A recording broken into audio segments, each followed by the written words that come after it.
Before we start, please make sure to like this video and hit this subscribe button, so you never miss a story like this. And also comments where you are watching from, how many sons and daughters you have. Thanks. My name is Evelyn Hart, and I'm from a little town just outside of Savannah, Georgia. I'm 75 years old. And let me tell you something real clear. Just because my skin is wrinkled, doesn't mean my heart stopped dreaming. People think once, you're old, you're done, you're invisible, forgotten.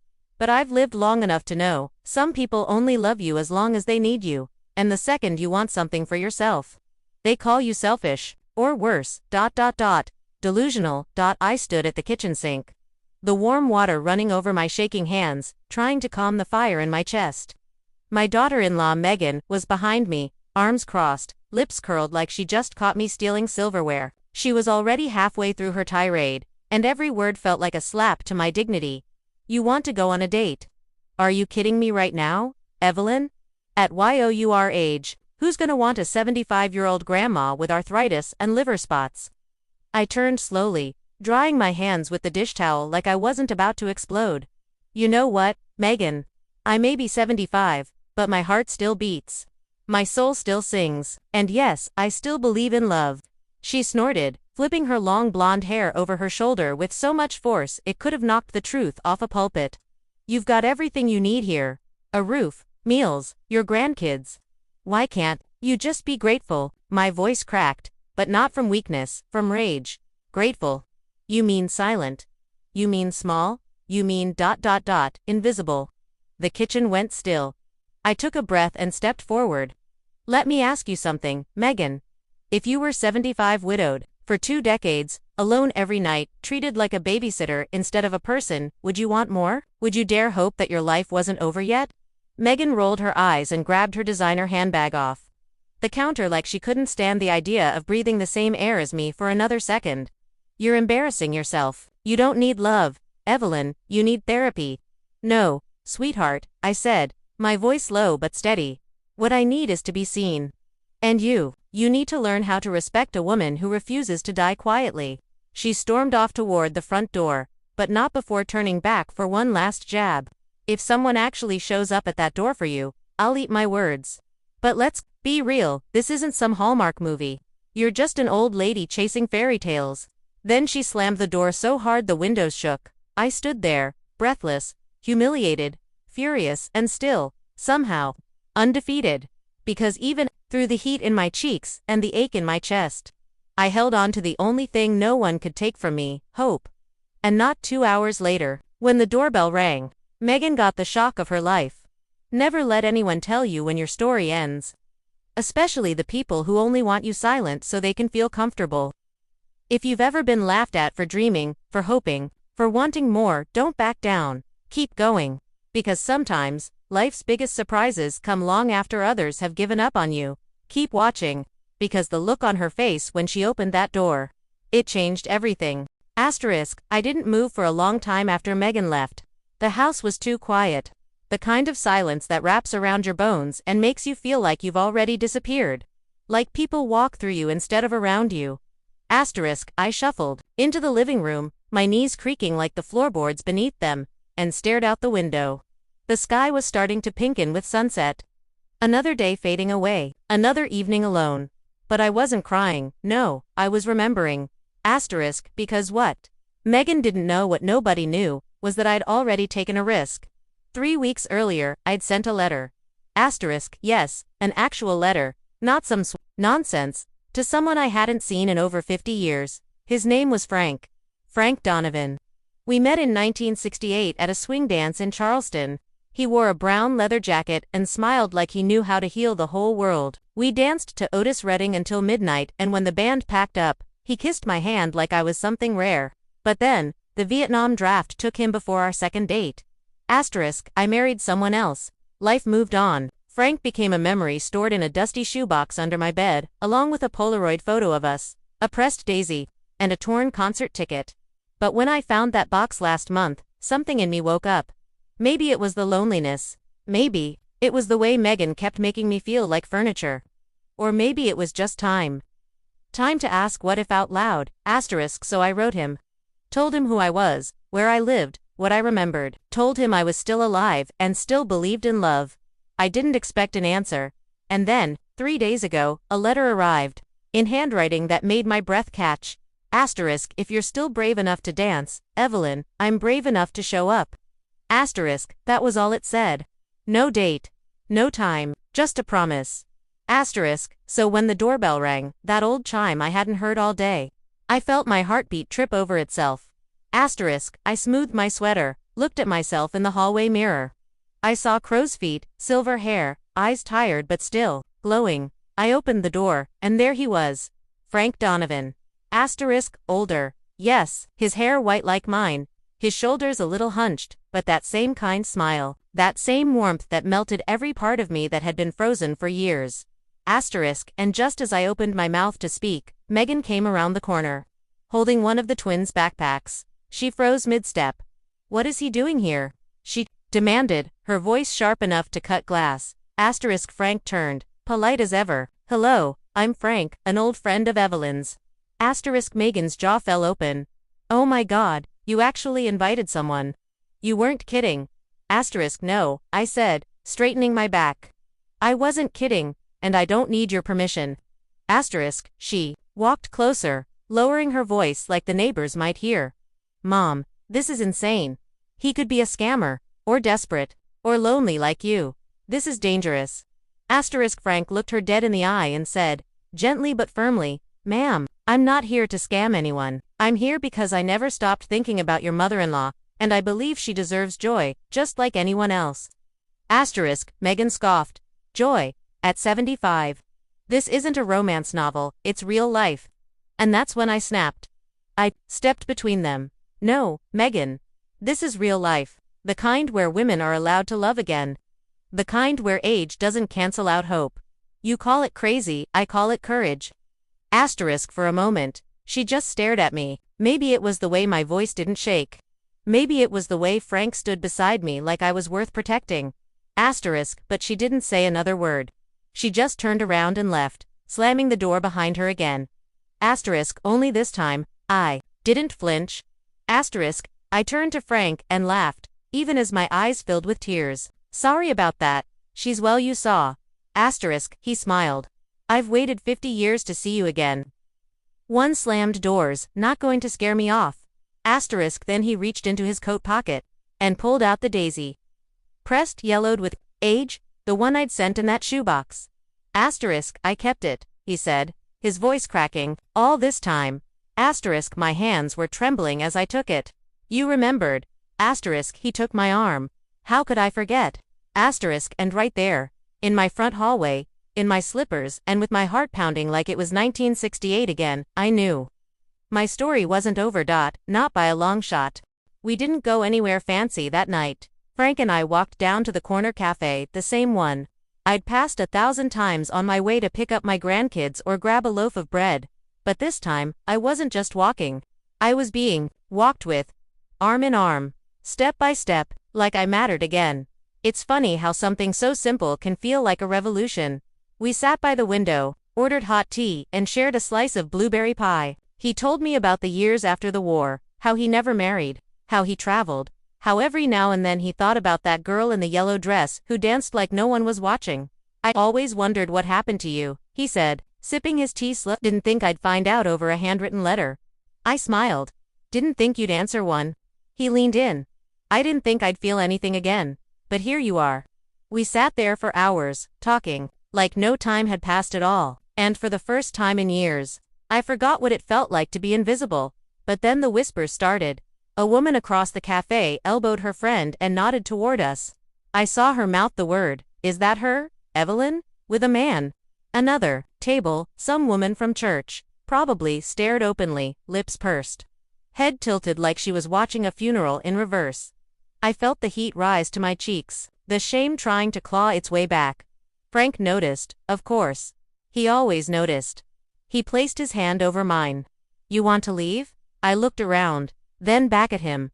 My voice was steady. No. I've left too many things too early in life. I'm staying. That's when I saw her, Megan, standing outside the window of the cafe, holding her phone up, recording me. I locked eyes with her, and for a split second, I saw it. Not just judgment, anger, like my happiness was a betrayal. She tapped something on her screen, then turned away. Frank saw her too. He gave my hand a squeeze. "You okay?" I nodded. "She's just upset I didn't ask her permission to be human again." When we got back home, I had 4 voicemails waiting, one from my son, "Mom, what's going on?" Megan's saying some strange things. One from the pastor's wife, one from a neighbor, and one from a woman I hadn't spoken to in years, just breathing heavy into the line before whispering, "You go, girl," and hanging up. The next morning, the video was on Facebook. The caption read, "My 75-year-old mother-in-law thinks she's in a rom-com. Should I be worried?" I didn't even click on the comments. I didn't need to buy lunchtime. 3 more moms from the school group had texted me passive-aggressive Bible verses about modesty and dignity. By dinner, I was trending in our zip code, and by bedtime, I was standing at the edge of my bed, wondering if I'd made a mistake. That's when Frank called. "Don't go dark on me now," he said. I laughed through my tears. "They're treating me like I committed a crime." "You didn't," he said firmly. "You committed a miracle. You let yourself live again. And people who gave up on their own hearts a long time ago, they can't stand watching someone like you remember how to beat yours."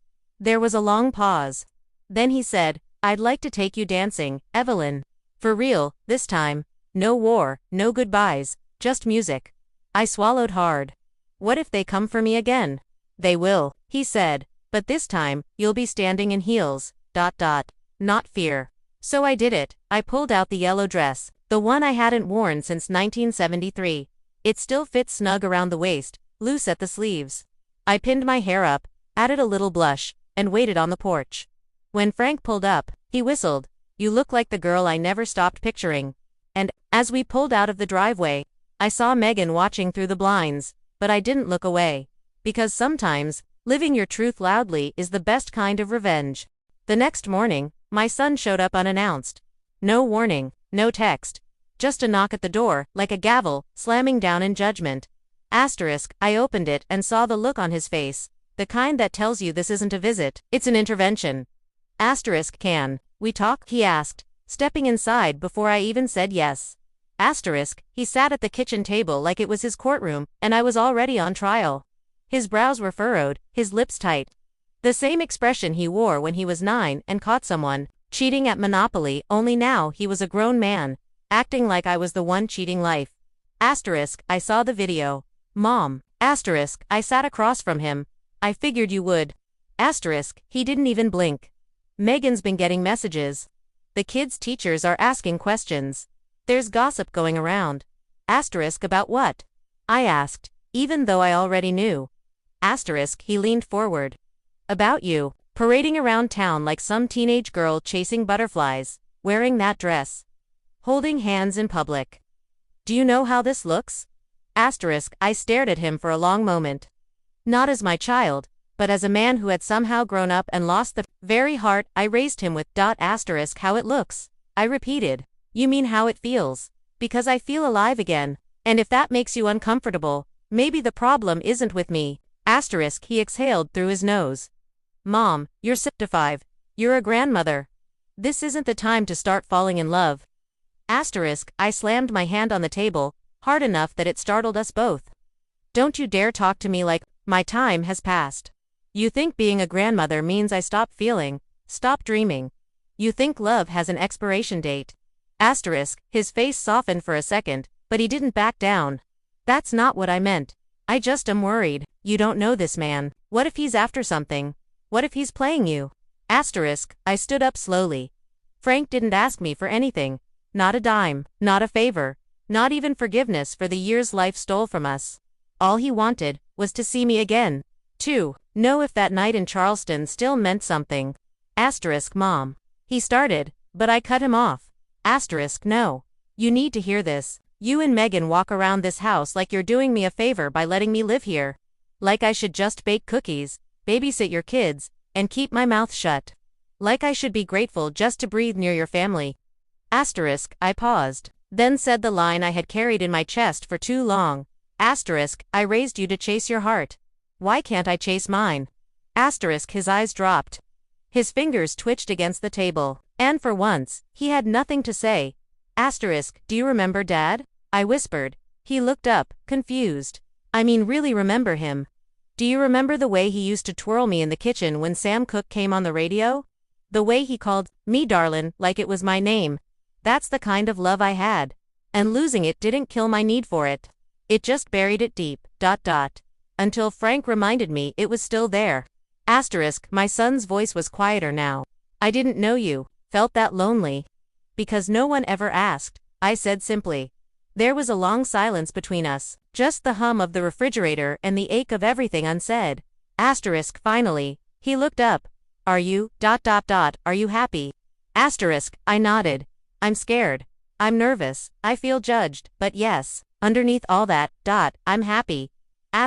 He rubbed the back of his neck. Then I guess that's what matters. And just like that, something cracked. Not loudly, not dramatically, but enough. He reached across the table and held my hand. I'm sorry, Mom. I didn't mean to make you feel small. You didn't make me feel small, I said, but you forgot I was still big. His eyes filled with tears. So, ...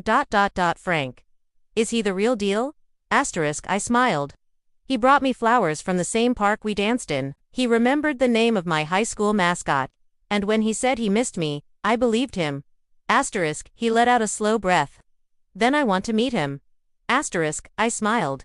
You will. But inside, my heart was racing, because just when I thought the hardest part was over, ... Megan walked back in and she wasn't done. The door creaked open before my son could say another word. Megan stood there in the entryway. Arms folded so tight across her chest she looked like a statue carved from ice. Her eyes flicked to our hands, mine and my son's, still resting together on the kitchen table. Her jaw clenched. I guess this is what we're doing now, she said, stepping inside like she owned the place. My son stood up slowly.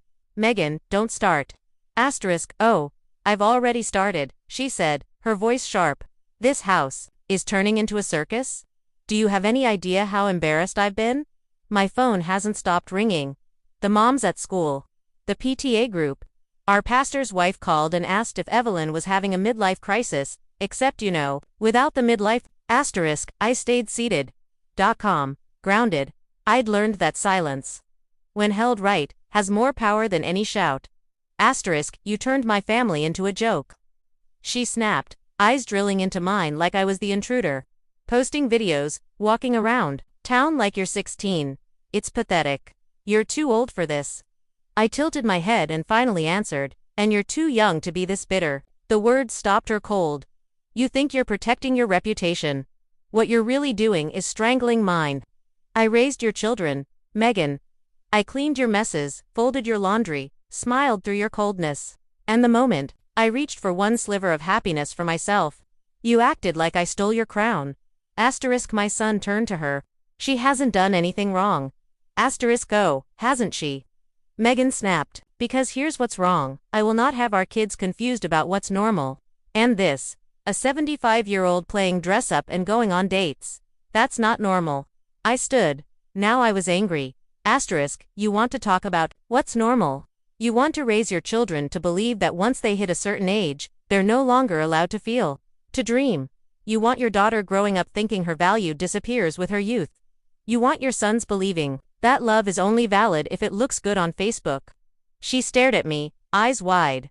I walked around the table, each step firm, each word clear. Let me tell you what's not normal. Teaching people to bury their hearts before their bodies. Teaching people to shut up and fade away because it's inconvenient to you. You want to protect your kids. Then let them see a woman who fought for her right to still be human even when the world told her to sit down and stay quiet. She stepped back. You don't belong here anymore, she said, voice trembling with something between rage and fear. If you want to go chase your little romance, fine. But not under my roof. My son's voice broke in. This isn't your roof, Megan, it's ours. And it was hers first. The room fell into a heavy silence. Megan turned to him, stunned. You're choosing her over me? No, he said. I'm choosing what's right. And what's right is letting her live. She stood frozen, breathing fast. Then, like she always did when the truth cut too deep, she turned on her heel and stormed out of the room. I sat down slowly, feeling the weight of the years and the release of them too. Asterisk, my son looked at me, his voice low. You don't have to go anywhere, Mom. Not unless you want to. Asterisk, I smiled, eyes filled with tears I didn't try to hide. Thank you. But maybe it's time I did go. Not because I'm ashamed, but because I finally know I deserve more than just a corner of someone else's life. Asterisk, and so I packed my things. Just 2 suitcases. One for clothes. One for memories. And Frank picked me up in that old pickup truck he drove in his 20s. Asterisk, we moved into a little cottage near the river. Quiet. Peaceful. Hours. Asterisk, and on Saturday nights, we still dance in the kitchen to Sam Cooke. The floor creaking, our laughter echoing off the walls. He calls me darlin'. I call him Miracle. And every time someone asks how we met, I tell them the truth. Greater than I wrote a letter. I took a risk, and I reminded the world, and myself, that love doesn't retire. Don't ever let anyone decide your expiration date. Not your age, not your kids, not the people who stopped believing in love before you even started. Whether you're 25 or 75, your story isn't done until you say it is. Because sometimes, the best chapters are the ones no one saw coming. Asterisk, and if they laugh, let them. Asterisk, you weren't put on this earth to be someone else's punchline. You were put here to be the proof that hope never gets old. Asterisk, so go live. Go love. Go write that letter. Asterisk, and when someone rings your doorbell, open it. Asterisk.